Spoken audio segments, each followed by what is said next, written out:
Hi friends அனைவருக்கும் வணக்கம். தினம் ஒரு தாவரத்தில் இன்றைக்கி என்ன பார்க்க போகிறோன்னா, நம்ம ஆல்ரெடி சேப்பக்கிழங்கு போட்டிருந்தோம்ல, அதை வந்து பிடுங்கலான்னு முடிவு பண்ணிட்டோங்க.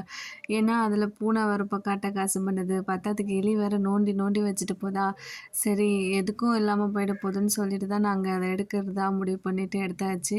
பார்த்திங்கன்னா கொஞ்சம் கிழங்கு கம்மி தான், பட் நல்லா இருந்துச்சு, டேஸ்ட்டாக இருந்துச்சு.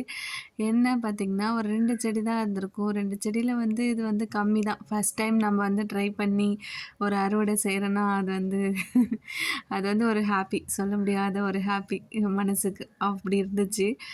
பட் இன்னும் கொஞ்சம் விட்டுருக்கலாம் கிழங்கு.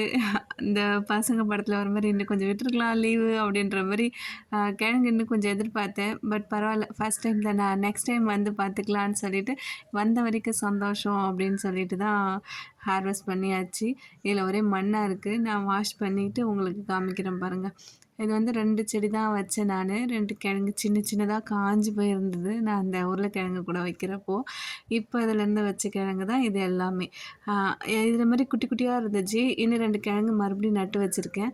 வளர்ந்ததுக்கப்புறமா காமிக்கிறேன். அப்புறம் இதை என்ன பண்ணேன்னு கேட்குறீங்களா? இதை வந்து வேஸ்ட் பண்ணலங்க. ஏன்னா நம்ம முதல் அறுவடைல அது எப்படி வேஸ்ட் ஆக்கும். அன்றைக்கி வந்து 3ஆம் சனிக்கிழமை தலையல் போடுறப்போ சாம்பார் வச்சோமா, அன்றைக்கி வடை பாயாசம் சாம்பார்லாம் போல் அன்றைக்கி வந்து இந்த கிழங்கு வந்து சாம்பாரில் கூட சேர்த்துக்கிட்டேன். சூப்பராக இருந்துச்சு. இன்க்ளூடிங் அந்த கத்திரிக்காயும் எங்கள் வயலில் விளைஞ்சது தான். இந்த வீடியோ உங்களுக்கு பிடிச்சிருந்தா லைக் பண்ணுங்கள், ஷேர் பண்ணுங்கள், மறக்காமல் சப்ஸ்கிரைப் பண்ணுங்கள். தேங்க்யூ.